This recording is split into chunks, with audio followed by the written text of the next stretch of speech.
Listo, ahora ya pasó, ¿cierto? Sí, ya pasó. Sí, ya pasó. Listo. Entonces,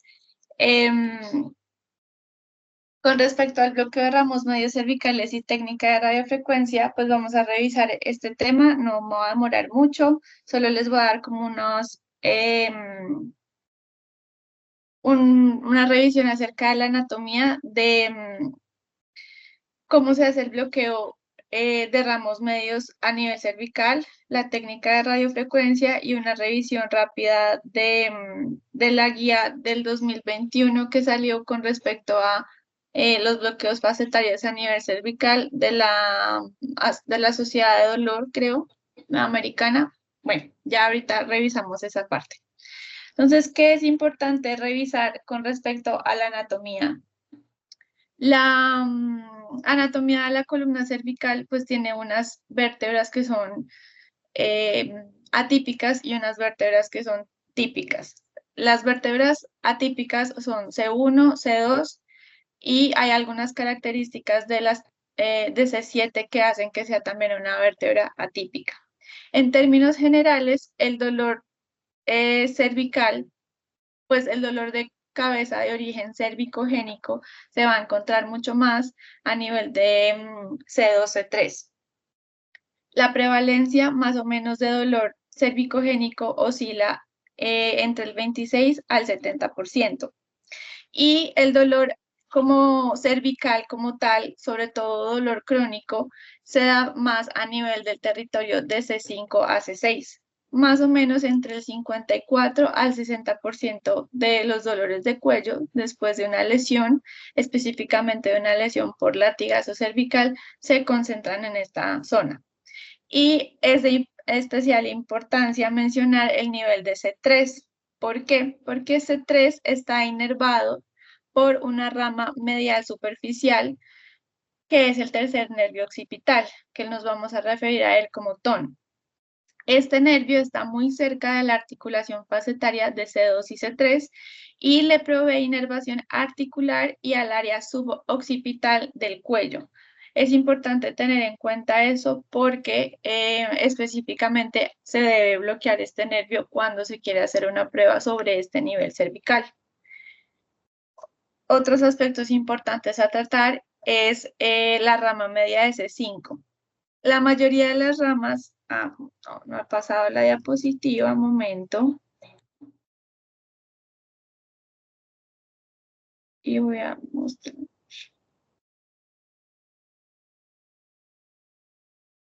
Entonces, la rama media de C5 se encuentra en la cintura de la faceta de C5. En esta imagen de acá, C5 sería aquí. Y la rama media, que es de especial importancia en este nivel, se encuentra en la cintura de la faceta articular, en este punto. ¿Listo? Las ramas mediales de C3, C4 y C6, es decir, C3, C4 y C6 acá, se encuentran por encima de la cintura, es decir, más arriba de donde está la depresión de la faceta. ¿Listo? O sea, en este punto es donde está C5, pero más arriba es por donde pasa la rama media cervical de C3, C4 y C6. La vértebra C7 tiene una apófisis transversa prominente, que sería ya esta, y la rama medial es variable. Puede estar ubicada hacia la región caudal en la unión de la apófisis transversa o de la apófisis articular superior, o puede estar a nivel mucho más rostral hacia el vértice de la apófisis articular superior. Entonces, la variabilidad de C7 es importante tenerla en cuenta y el abordaje que se va a tener a cabo en la parte lateral, en el abordaje lateral, cuando se va a hacer el bloqueo, sobre todo de ramos medios, va a ser un poquito más difícil visualizarla por los hombros en la fluoroscopia. Pero pues para tener en cuenta que C7 tiene una variabilidad en su ramo medio, en el trayecto.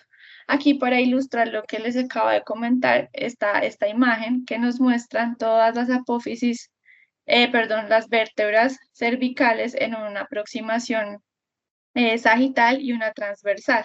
En la región, pues en esta visión antero-posterior, por decirlo de alguna forma, tenemos entonces la rama media superficial de C3, que es esta, que es la que les decía, que es el tercer nervio occipital otón, que le va a dar la inervación a la apófisis, pues a la articulación facetaria de C3.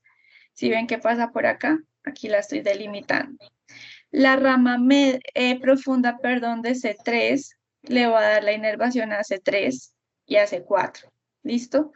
Aquí el nervio occipital, el tercer nervio occipital va hacia arriba y también van a haber algunas fibras que van a tener una comunicación con el núcleo cérvico-trigeminal. Es decir, que muchas de los dolores cervicales, pues los dolores de cabeza de origen cervicogénico también pueden tener un origen trigeminal. Eso es importante tenerlo en cuenta. Como les había mencionado, C4, C6, C3, C4 y C6 van a tener un trayecto de la rama media más hacia la cintura del pilar articular que lo ven aquí. ¿Listo? Acá, perdón, C5 no, sino C3, no, C4 y C6 se ve mejor. Aquí en la lateral también se puede ver lo que les estoy comentando. El nivel del tercer nervio occipital es este, va para arriba. La rama profunda es la que le va a dar la inervación a la articulación en C3 y en C4, en C6 y con variabilidad en C7, la rama media va a estar un poco más arriba de la cintura del pilar articular. En C5 sí vemos que está mucho más centrado. Esas son como las características básicas que debemos tener en cuenta para el abordaje tanto del bloqueo de ramos medios cervical como de la radiofrecuencia. ¿Cuál debe ser la posición de la aguja? Entonces, es similar para el bloqueo de ramos medios diagnóstico y para la denervación por radiofrecuencia. Para el bloqueo diagnóstico, la aguja se debe ubicar en el centro de la apófisis articular en visión lateral.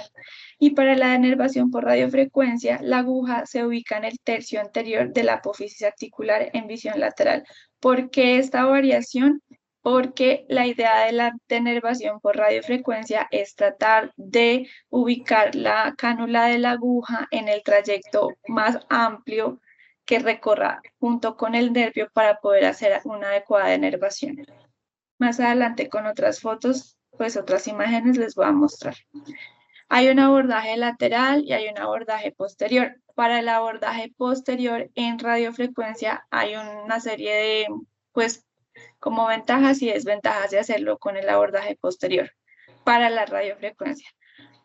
La ventaja es que este abordaje permite un máximo éxito de la denervación, permite la colocación paralela o casi paralela de la cánula de radiofrecuencia de la rama media. Eso va a hacer que se pueda generar una mayor lesión sobre la rama y pues va a haber un éxito con respecto al procedimiento. Y es un procedimiento que es más seguro porque no va a atravesar estructuras ni vasculares ni va a haber riesgo de ingresar a el neuroeje. Con respecto a las desventajas, encontramos que es difícil superponer las facetas articulares desde el lado opuesto, es decir, para la visión posterior va a ser mucho más difícil alinear estas estructuras anatómicas y la aguja va a tener que tener un recorrido mucho más largo, adicional a que el paciente va a estar en una posición un poco más incómoda durante el procedimiento. Estructuras a tener en cuenta y posibles complicaciones. Básicamente, hay un potencial de riesgo de stroke a través de la arteria vertebral cuando se hace este abordaje por una embolización del material a través de la arteria cervical ascendente. Y esto es mucho más frecuente si ocurre con el uso de un esteroide particulado. Puede haber también una oclusión arterial radicular que pueda generar una isquemia medular, mayor riesgo si se administra esteroide particulado. Más adelante la guía que les voy a mencionar, debido a estos dos riesgos, lo que sugiere es que se haga con un esteroide no particulado. puede haber una lesión de la raíz nerviosa cervical saliente y también puede haber un ingreso al espacio epidural, subdural o intratecal inadvertido, especialmente como les dije, en el abordaje lateral. Puede haber muerte, parálisis, lesión medular o una anestesia espinal alta o epidural.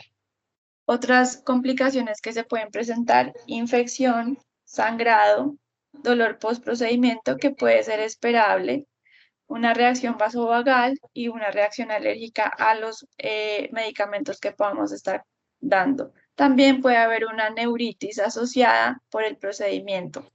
Las guías hacen un énfasis en que esta complicación se debe tener en cuenta también. Entonces, ¿dónde vamos a ubicar el bloqueo o dónde vamos a hacer la radiofrecuencia? Básicamente, el dolor facetario tiene un dolor referido característico. Entonces, a nivel de la articulación atlantoaxial, es decir, C1, C2, pues el dolor va a estar más referido hacia esta región, que es la región suboccipital. Puede haber cierta irradiación hacia la región occipital, incluso la región paretofrontal, pero eso es mucho más raro. Entonces, en C1, C2 puede generar como esta distribución del dolor referido. Ya cuando tenemos un compromiso de la articulación atlanto-occipital, vamos a tener una diseminación mucho más anterior, incluso retroauricular. En algunos textos se habla en este esquema que muestra la guía que les comentaba del 2021 del consenso de la práctica en las intervenciones para el dolor facetario de Pain Medicine del 2021. Establecen que el territorio más o menos es hacia la región un poco temporal, hacia la proyección temporal y hacia la región occipital. Ninguno de estos dos territorios de la articulación, del dolor articular a nivel de la articulación atlanto-occipital o atlantoaxial va a tener una diseminación caudal hacia la región cervical. Simplemente se va a quedar sobre esta parte. Y como les decía, es importante descartar que este dolor cervicogénico pueda tener también un componente del trigémino, dado que, como les dije, las ramas del tercer nervio occipital tienen una interacción con el núcleo del trigémino a nivel cervical y puede generar un dolor asociado trigeminal. Ya a nivel de dolor cervical como tal, tenemos ya el dolor referido de origen facetario de las articulaciones de C3, pues no de las articulaciones, no, sino simplemente el dolor diferido de origen facetario en C3, C4, más hacia nivel de la región cervical, sin comprometer el hombro. C3 a C5 ya empieza a comprometer el hombro. C7 a T1 compromete la parte inferior del hombro ya hacia la extremidad superior. Y pues la distribución puede también tener un sobrelapamiento como vemos aquí. El dolor cervical de origen facetario tiene una característica, pues según los estudios que se acumularon dentro de la guía que les estoy presentando, que muestran que es mucho más predominante a nivel unilateral, no es tan común que sea a nivel bilateral, tiene un aumento de su prevalencia y de su incidencia cuando hay un trauma, especialmente una lesión por latigazo, o también puede tener un componente degenerativo por cambios en la edad, como artrosis de la articulación facetaria, o incluso puede haber un componente no facetario, no articular involucrado, sino que también puede generar un dolor muscular pues asociado o un dolor en algunas otras estructuras que comprometen el cuello. Este esquema se los traigo para empezar a ilustrar cómo es que se debe colocar la aguja para el bloqueo y la radiofrecuencia cuando se tiene una posición lateral de la aguja. Entonces, recordemos que está la rama, la rama ventral, que sería pues una que se va para allá. Esta que está aquí, que es la rama dorsal, estamos con la rama medial que viene de la rama dorsal y la rama lateral. A nivel de C3, recuerden que aquí está el nervio trigeminal occipital que se está yendo para arriba. Esta es la rama superficial y esta es la rama profunda y esta es la rama lateral y esta es la ventral. Toda la configuración que ven aquí pues es la misma que se tiene en la columna, excepto por C3. El abordaje lateral se da a nivel de 90 grados con respecto al pilar articular que vemos aquí. Cuando vemos una vista lateral verdadera, pues en teoría tendríamos que ver el punto acá. Si lo ven aquí en este abordaje sagital, luego este abordaje lateral, pues se ve que la aguja debe tocar, la cintura, lo describen así como la cintura del pilar articular. A nivel de la posición posterior de la aguja, lo que se hace es un ingreso, como su nombre lo indica, a nivel posterior, también sobre el pilar articular, sobre la cintura, y cuando se va a hacer un abordaje por radiofrecuencia, se entra en una posición un poco más oblicua. Aquí hay unos grados que se muestran como entre 25 a 35 para poder ingresar la cánula de la radiofrecuencia y poder delimitar como la denervación en todo el trayecto de la rama articular media.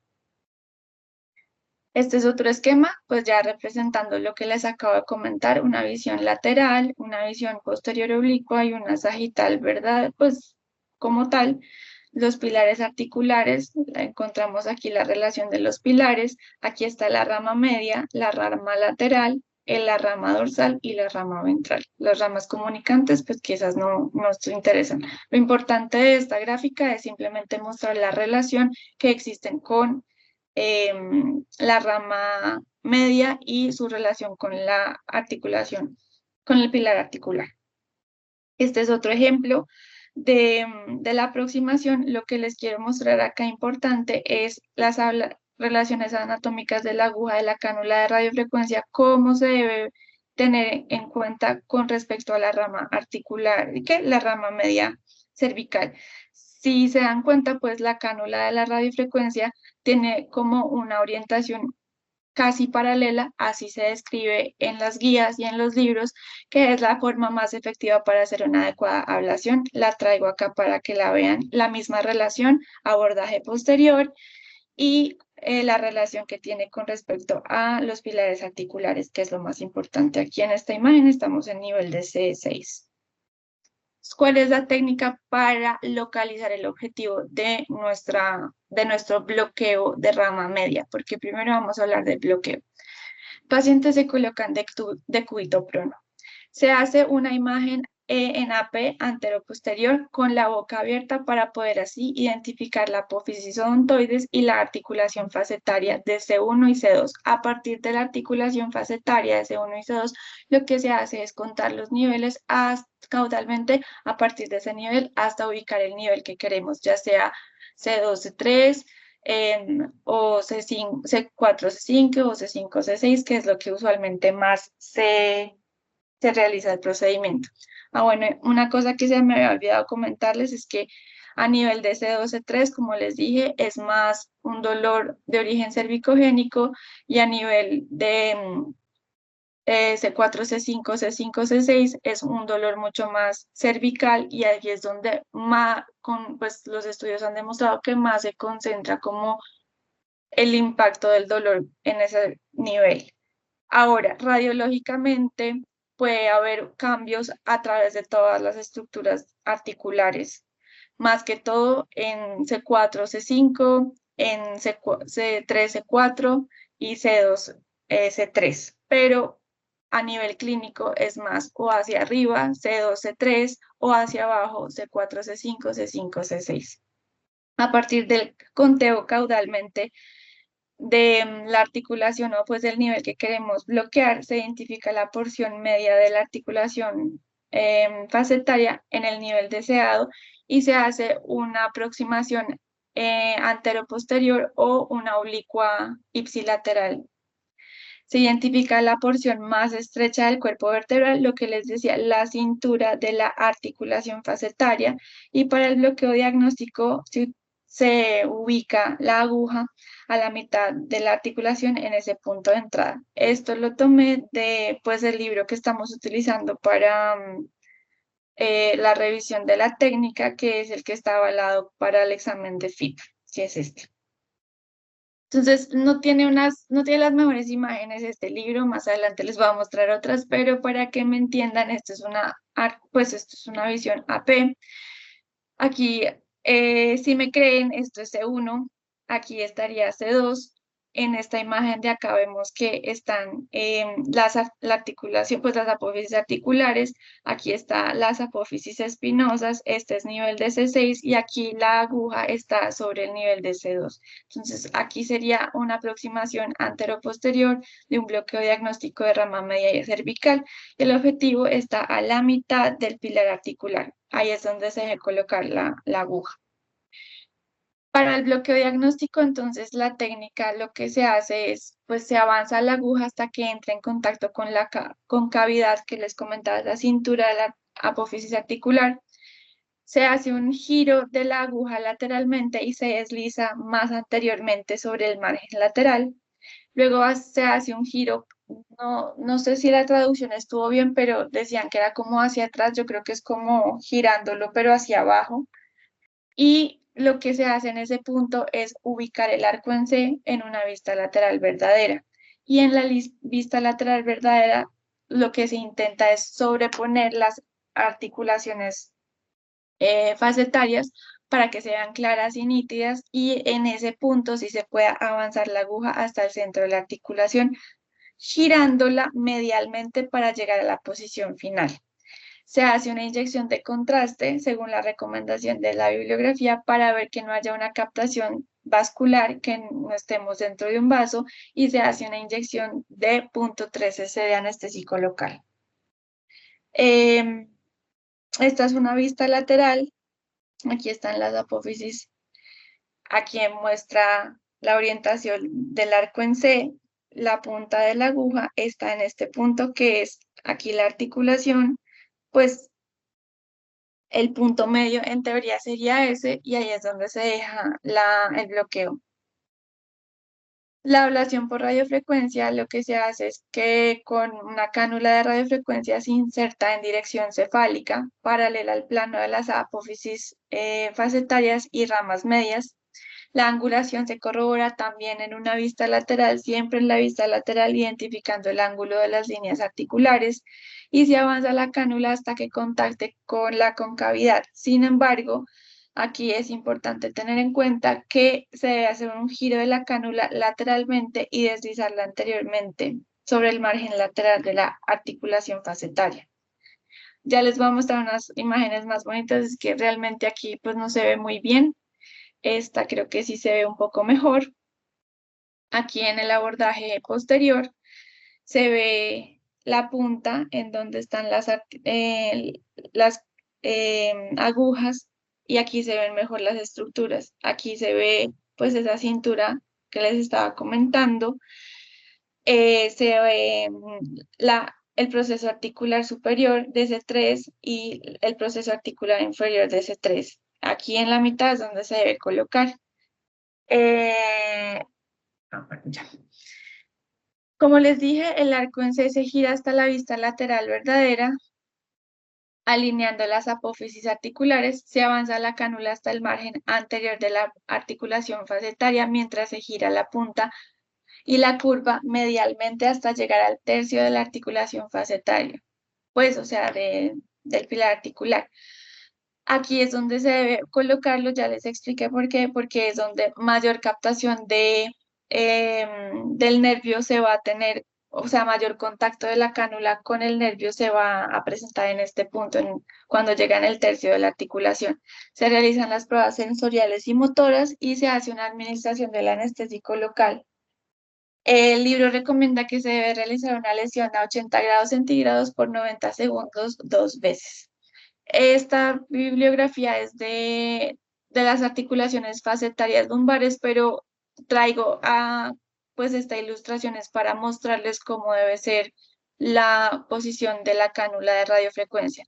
Esta es una visión paralela. Si ven, la cánula está paralela a la rama. Aquí es una posición casi paralela, lo describen así los libros, que es donde ustedes se dan cuenta el sitio en donde mayor captación de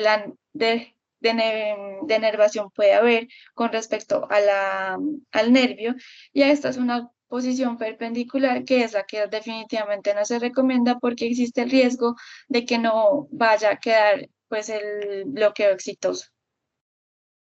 Ablación por radiofrecuencia se coloca entonces el arco en C de forma lateral. Aquí vemos entonces en este esquema, en esta imagen que no se ve muy bien, pero pues es de la bibliografía que estamos utilizando, la apófisis espinosa. Aquí está en verde más oscuro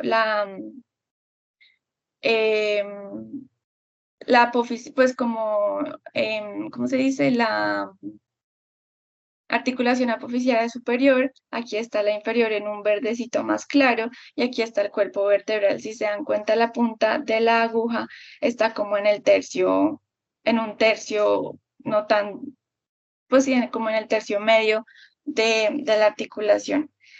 Y aquí vemos otro esquema que está mucho más claro. Vemos la punta de la aguja en una visión lateral a nivel de C4 y vemos entonces la superposición de las facetas de las columnas facetarias que están acá.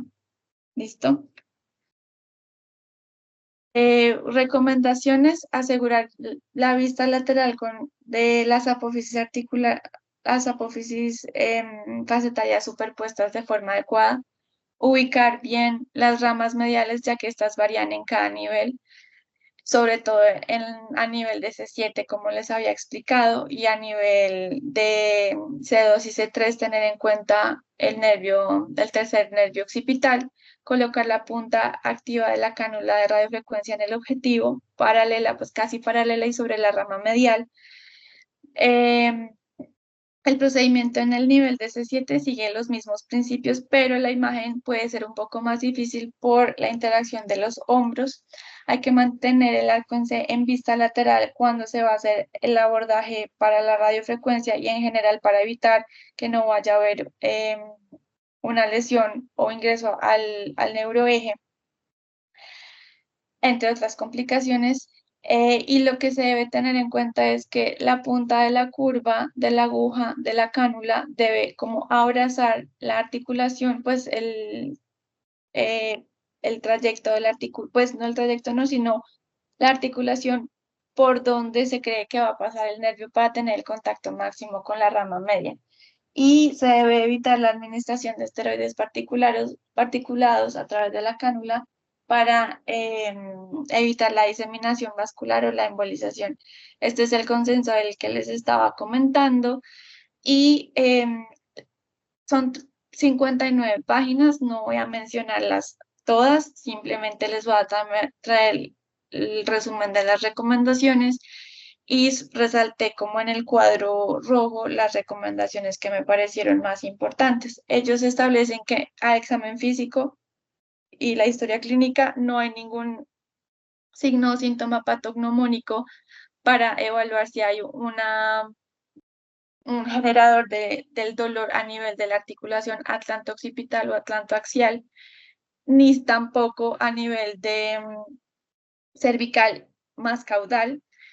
Existe evidencia insuficiente para evaluar el uso de las imágenes diagnósticas como guía para el procedimiento realmente. Es muy baja la evidencia y se debe hacer primero, antes de considerar un bloqueo o una radiofrecuencia, un manejo conservador de por lo menos 6 semanas con un manejo óptimo. Aquí la imagen guiada por fluoroscopia o ultrasonido se debería utilizar para hacer el bloqueo o la radiofrecuencia con un nivel de evidencia grado A.